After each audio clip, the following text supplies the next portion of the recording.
ধেয়ে আসছে ঘূর্ণিঝড় রেমাল। নদী বাঁধ ভাঙনের আতঙ্কে প্রহর গুনছেন সুন্দরবনবাসী।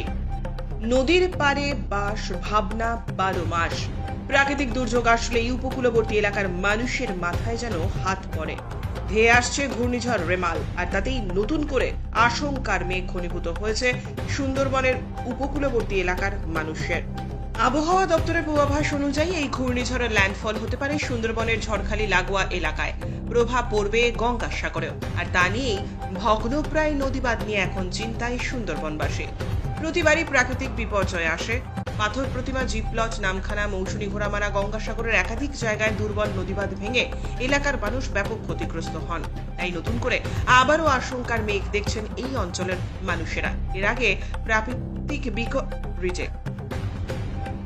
আগে প্রাকৃতিক বিপর্যয় মুড়িগঙ্গা নদীর নদীবাঁধ ভেঙে গিয়েছিল, যদিও আংশিক সময়ের জন্য তা সরানো হয়েছিল। কিন্তু এলাকার মানুষের দাবি, প্রতিবারই আশ্বাস মেলে প্রশাসনের পক্ষ থেকে, কিন্তু পাকা নদী বাঁধ আর তৈরি হয় না, যে কারণে রাতের ঘুম উড়েছে এই অঞ্চলের মানুষদের। বাঁধ ভাঙনের আতঙ্কে প্রহর গুনছেন এলাকার মানুষজন। নদী বাঁধের অবস্থা খুবই খারাপ। কেন যারা দায়িত্বে আছে তারা কি আসে না? তারা তো আসে নাকি শুনেছি, যে আমাদের বাড়ি এখানটা না, ধরো আমরা ভিতরে বাড়ি, লোকের মুখে শুনছি যে আসে, মাপযোগ হয় সবসময়, কিন্তু কাজ হয় না। কিন্তু আসে, প্রশাসন আসে, মাপযোগ। এই সামনে তো একটা আবহাওয়া দপ্তর বলছে ঝড় আসবে। ঝড় আসলে বাঁধ ভাঙলে ক্ষতি হবে, সাধারণ মানুষেরই ক্ষতি হবে, প্রশাসনের কোনো ক্ষতি হবে না। কি নাম আপনার? কিন্তু আপনাদের এই মুহূর্তে অবস্থা কেমন? নদী বাঁধের অবস্থা খুব ভালো নয় আমাদের। এটা কোন জায়গা? এটা নাদাভাঙা বালুবাতা। তো এখানে যারা প্রশাসনের দায়িত্বে আছে তারা আসেনি? তারা আসে, তারাই দেখতো না এই নদী বাঁধে এই অবস্থা হতো।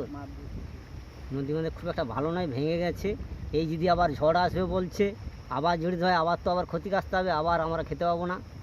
এইসব কি হয়, ঝড় এলে কি ভেঙে যায়? পুরো ঝড় এলে বাঁধ ভেঙে যায়, ঘর বাড়ি ভেঙে যায়, ভেঙে তো হয় না, বুরুজ বাড়ি কিচ্ছু থাকে না। তো এর আগে তো একাধিক ঝড় হয়েছে, বুরুজ বাড়ি সব ভেঙে গেছে, চাল ধান আমাদের সব নষ্ট হয়ে গেছে। তো এই নদী বাঁধের কথা জানানো হয়নি? জানানো হচ্ছে, তারা এসে দেখছে, কোনো কাজ হচ্ছে না নদী বাঁধে। কি নাম আপনার? আপনার নাম নারায়ণ দলপতি। কোন জায়গা এটা? মানে দক্ষিণ পাড়া, দেবনগর দক্ষিণ পাড়া, নামখানা ব্লকের। হ্যাঁ, নামখানা ব্লক। তো এই নদীটার নাম কি? এটা চিনাই নদী বলা হয়। এই নদীর বাঁধের হাল তো বেহাল। হ্যাঁ। সামনে তো প্রাকৃতিক বিপর্যয়, রেমেল বলে একটা ঝড় আসতেছে। হ্যাঁ, তো কি বলবেন? এতে যাতে উদ্ধার হয় সেই ব্যবস্থা আপনাদের করতে হবে। কে করবে? যারা সরকার আছে, সরকার করতে পারে, করবে না। যদি ইরিগেশন ডিপার্টমেন্টকে বলেন, ইরিগেশন ডিপার্টমেন্ট এসে ছাপা করে দেবে। তো এই নদীর বাঁধে জল আটকাবে না। আমরা বলছিলাম যে কিছু পাইলেন করতে, খাঁচায় অথবা দিতে বলেছিলাম, বলো। হ্যাঁ, বাবনটা দিতে বলছিলাম, এ তো করেনি বাবুরা। দিলে আশা করি এই টানাটা বন্ধ হয়ে যেত। ওইখানে একটা চড়া বসে আছে, ওই চড়ার জন্য এইটা সরকার হচ্ছে। ওইখানে একটা চড়া আছে বালিতে। এর আগে তো একাধিক এইরকম ঝড়ের তাণ্ডব হয়েছে এলাকায়। ও করেনি, বাবুরা করেনি। তাতে কি ক্ষয়ক্ষতি হয়েছিল? হ্যাঁ, আম ঝড়ে ক্ষয়ক্ষতি হয়েছে। তারপরে আবার ঝড় এলো, ক্ষয়ক্ষতি হয়েছে। নদী বাঁধ ভেঙে একদম ভেসে গেল সবাই, তাতেও ক্ষয়ক্ষতি। তো তারপরে এই ছাপাগুঁজা, লাখো টাকা আসছে, তা কোথায় যাচ্ছে বাবুরাই জানে। কি নাম আপনার? আমার নাম পশুপতি বাড়ি। আপনি কি এই এলাকার? হ্যাঁ, আমার বাড়ি একদম এই নদী বাঁধের গায়ে। আমার নাম প্রদীপ কুমার মাইতি। বলছি, এটা কোন জায়গা? এটা দেবনগর। এখানে নদী বাঁধ কি অবস্থা? ভাঙন। সামনে তো একটা প্রাকৃতিক বিপর্যয়, একটা ঘূর্ণিঝড় আসবে। আমরা কি করব? আমরা তো ইরিগেশন ডিপার্টমেন্টকে বারে জানিয়েছি। ইরিগেশন ডিপার্টমেন্ট বারে এসছে। এইবারে এই রিসেন্টলি বোধহয় দিন 15 আগে, মানে এই কটালের আগে, মানে যেদিনকার অমাবস্যা হবে কি অমাবস্যার পরের দিনকার এসডিও সাহেব এসেছিল। তখন ওইখানে দেখেছেন, ওই ভাঙনটা দেখানো হলো। ওনাকে বললাম যে এই তো নদীর জলের স্ফীতি, এতে কী হবে। আপনি একটু করুন, বিবেচনা করুন। উনি বললেন, বলে যে আমি যাচ্ছি, করে দেবো, ওইটাই কিছু কাজ করবো। আর নিচে এই যে ভোল হয়ে গেছে, এতে কিছু খাঁচা ফেলানো। ওই যে চলে গেলেন 15 দিন, কিছুই নেই। তো আবহাওয়া দপ্তর বলছে একটা বড় ঘূর্ণিঝড় হতে পারে, কি হবে? হবে, আমরা আর কি করব? আমরা কি আর আটকাতে পারবো?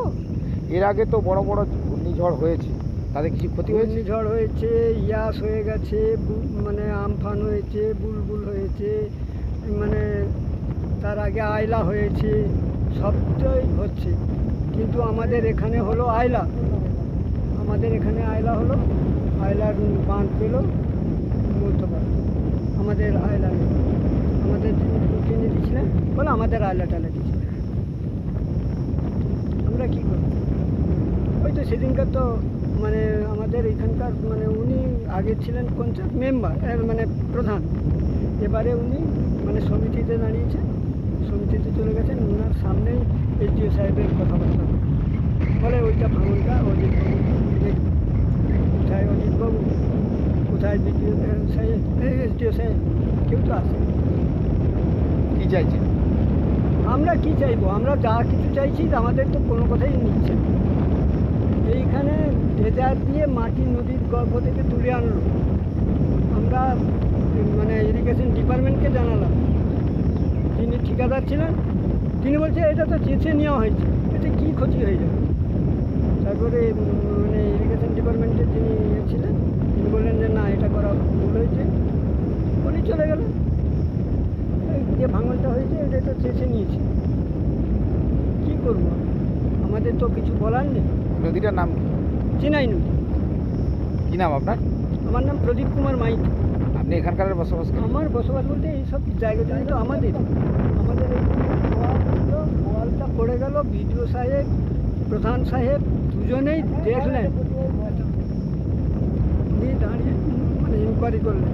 আমি বললাম যে স্যার আমার তো সব শেষ হয়ে গেছে, আমাকে কিছু একটা বন্দোবস্ত করুন। উনি বললেন যে ঠিক আছে আমি দেখছি। দেখছেন আজ কবে চলে গেছে, আজ পর্যন্ত দেখার মতন সুযোগ হয়।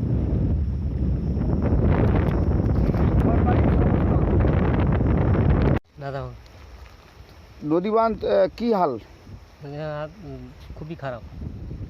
সামনেই তো একটা ঝড় আসবে বলছে। ঝড় আসবে, যদি খুব বিপর্যয় হয় নদী বাঁধ ভাঙবে। এর আগে তো আমফান, ইয়াস, এর আগে ক্ষতি হয়েছে, ঘর বাড়ি ক্ষতি হয়েছে, বোস বাড়ি ক্ষতি হয়েছে, বাঁধ ভেঙে জলও ঢুকেছে, নোনা জলে পুকুরের মাছ ফাছও নষ্ট হয়েছে। প্রশাসনে যারা দায়িত্ব রয়েছে তারা আসছে না? তারা আসছে কিন্তু কাজের কাজ হচ্ছে না। কি বলছে? কাজ হবে আশ্বাস দিচ্ছে, হচ্ছে না। কি নাম আপনার? আরাধন মণ্ডল। অবস্থা কেমন? আমি কিছু বলবো না। কেন বলবেন না? আপনার তো বাড়ি এখানে। বাড়ি এখানে হোক, আমি বলবো না কিছু। আপনার অসুবিধা কোথায়? আমার কথা অসুবিধা আপনাকে না। রাজনৈতিক নেতারা হুমকি দেয়? না, ওটা না। তাহলে আপনার সমস্যা কোথায়? আপনি তো এই এলাকায় বাস করেন। বাস করি, আমার ভালো লাগছে না, আমি বলছি না। যদি ডুবে যায় এলাকার মানুষ তো ডুববে। ডুববে, সকলের ক্ষতি হবে, আমারও ক্ষতি হবে। সবার ক্ষতি হলে আপনার ক্ষতি হবে। আপনি কী করবো? আমাদের কি দিচ্ছে না? বন্যায় এই যে ডুবে গেল, আমাদের কী করে? আমাদের তো মাটির ঘর ছিল, ভেঙে গেল, আমাদের একটা অনুদান কিছু দেয়নি। তা নদী বাঁধ যা হাল রয়েছে তাতে করে এই যে সামনে ঝড় আসছে সে তো ভাঙতেই পারে। কিছু করে ভাঙলে ক্ষতি হবে। কি ক্ষতি হবে? বাঁধ ভেঙে জল ঢুকলে ঘর বাড়ি ক্ষতি হবে, বরজপাতি ক্ষতি হবে, আর কি হবে। কি নাম আপনার?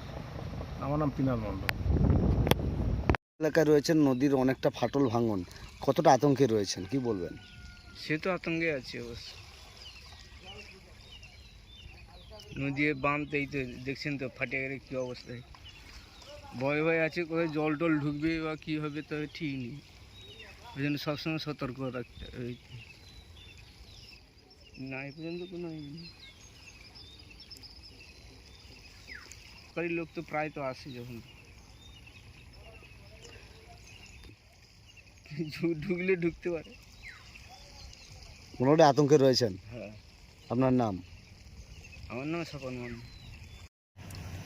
সত্যি আমরা খুব আতঙ্কে আছি। বর্তমান যে খবরটা পেয়েছি, এই যে ঝড়টা আসতেছে, এই খুব বিভৎস।